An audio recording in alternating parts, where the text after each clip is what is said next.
What's up, everybody? Man, just leave it. Y'all know where I am. On the move, man, getting it done. You know what I mean? Traveling around. Just finished an appointment with a parent seeking some services for a child. Man, child going through some adversity. You know, hold on, let me turn it. Listen to the U of L station, man, because if you're keeping track on anything about U of L right now, man, we struggling. You know, it started with the rat. You know, Katina Powell. Now I don't mean snitch when I say rat. It started with Katina Powell, then the accreditation issue, then the board got overhauled. Now Patino's in another scandal. Jurich, great athletic director, gone. So U of L's been facing a lot of adversity. It's been a rough week for the city of Louisville, man. You know what I mean? But, you know, adversity strikes, you know, especially when it's self-inflicted, you know. Can't duck and dodge the consequences that you brought on yourself. Anyway, you know, it's a beautiful day out here. You know, shout out to everybody in Louisville and across the nation that survived this heat wave.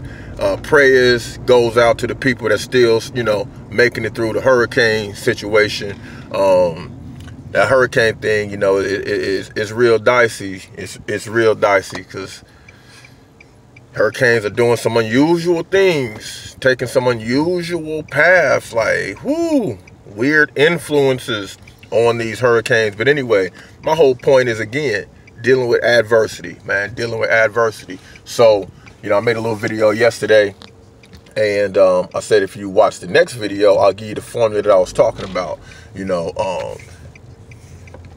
one way to overcome a lot of adversity is to be successful. And it's not about having the money. You know, it's not the money that makes you successful. The money is by no means what constitutes success or happiness. You know what I mean? Money is a step. You know, money is an instrument. It's an energy to use to construct the desired result, to produce the desired result. Money is strictly an energy. It's not a reality. You know what I mean? We want to use the energy of the currency to create and design our reality. Don't get into the energy zone to think that's the end all be all, that's the mission, that's the destination. It's not. Anyway, one way to overcome adversity is success. You know, and the reason I say that is because when you're successful, there are things that come along with success. Self-confidence, a positive self-image, self-edification, you know what I mean? Delayed instant gratification, things of that nature. Those attributes, you know, are usually honed in by time you reach a level or a plateau of success. You know what I mean? And the reason that success, the way in which success aids you in overcoming adversity is by adding those attributes to your character.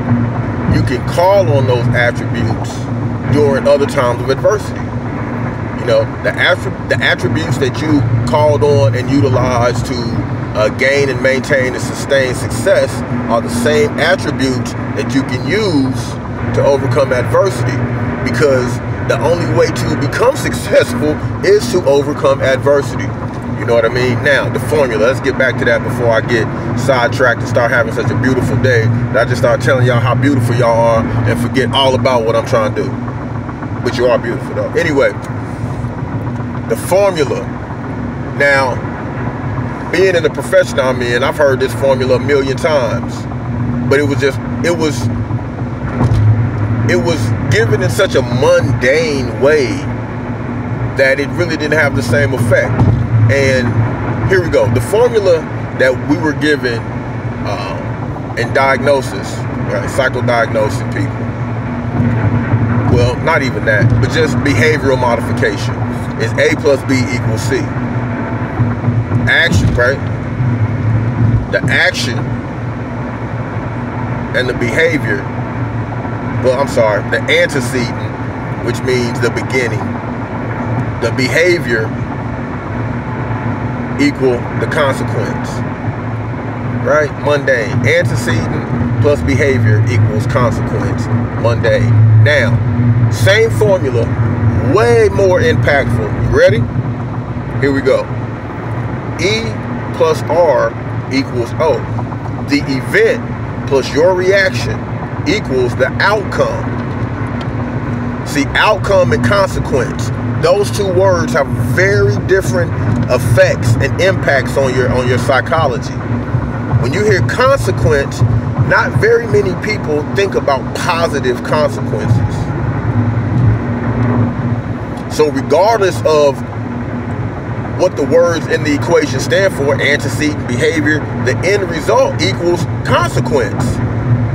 So in the psychology of the majority of human beings, when they hear consequence, it doesn't matter what the equation involved. If it's going to result in a consequence, who wants that? But when you hear the event plus your reaction, see, reaction versus behavior. See, behavior kind of gives the feeling that this is something that we initiated, that we started. You know what I mean? But reaction acknowledges the fact that you are responding. Your action is in response. Reaction. Your action is in response to a previous action, to an action that happened prior to this action. So it relieves the mind of that burden of, or that accountability of, you initiated this behavior.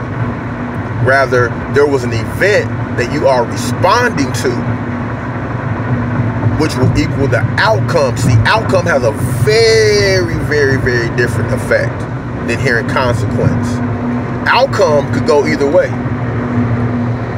Consequence primarily is taken as something negative, detrimental, not desire, a consequence, right? Even though there are positive consequences, most people use the meaning and understanding of the word consequence.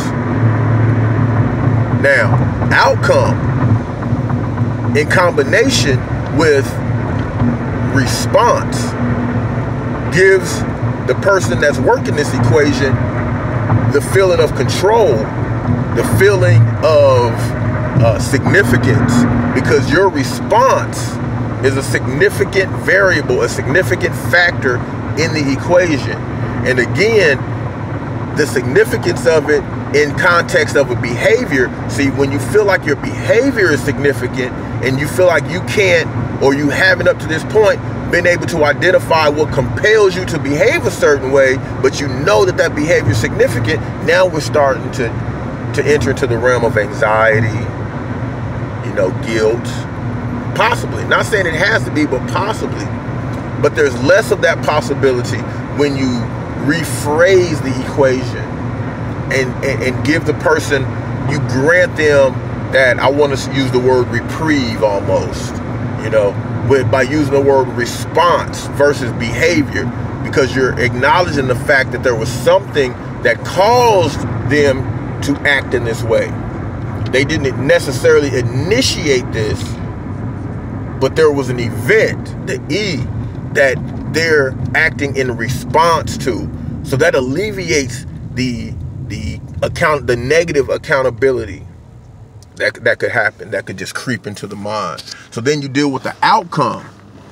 Now, knowing that my response can determine, affect, impact, change, the outcome also gives me that feeling of control and accountability without, the negative feeling of accountability. Excuse me. What I'm saying, when your response can change the outcome, determine, dictate, manipulate the outcome, but it's already been acknowledged that your actions are in response to something that may have happened that's outside of your control. See, that's being accounted for.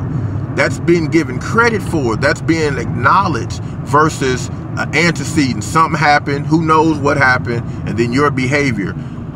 That's not verbalizing the acknowledgement that the event led to your response, precipitated, provoked if you will. The language is key. The language is key. So if you desire a specific outcome, then you now have the ability to plug in the appropriate response to generate the desired outcome. You see what I'm saying? And now we're talking in terms outside of behavior, because these days behavior, you know, the perception of behavior is skewed with all these behavioral issues and behavioral drugs. You know, when people hear your behavior, it's almost like an indictment almost now. So when you say response, it kind of eases that burden of, you know, your behavior.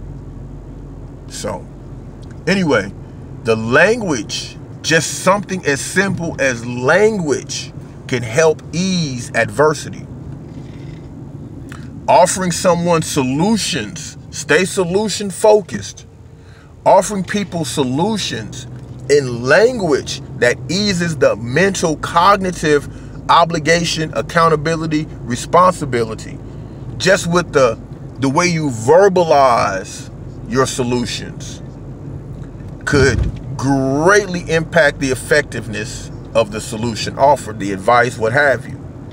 So when it comes to dealing with adversity, people, keep in mind that the language used to address the adversity could have just as much impact as the content, you know, the way you say what you're saying.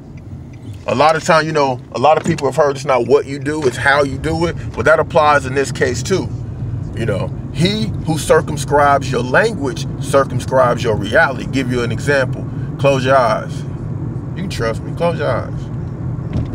All right.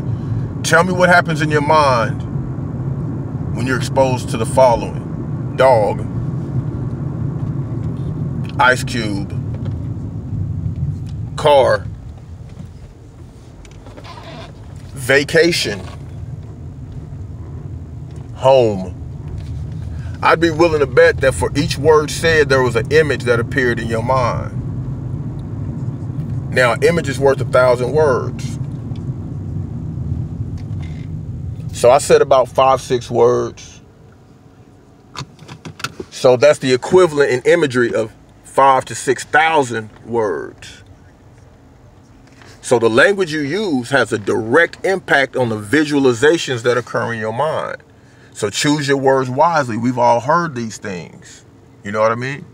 And the one that's most significant that a lot of us, especially as conscious brothers and sisters, because we threw the baby out with the bathwater, some of us went back, you know what I'm saying, grabbed the baby back up, you know what I'm saying, washed them off again, right? Me being one of them. You've heard this before. In the beginning was the Word, and the Word was with God, and what? And the Word was God. You understand? The Logos, right? So anyway, when it comes to your personal adversity or assisting others through adversity, assisting others through adversity does a lot to help you through your own adversity. Trust. Be conscientious, right, of the language that you're using to assist people through their adversity, including yourself. The language that you use when you're talking with yourself and you're rationalizing with yourself and others, be conscious of that, because it has an effect. It has an effect, all right? Use the formula E plus R equals O.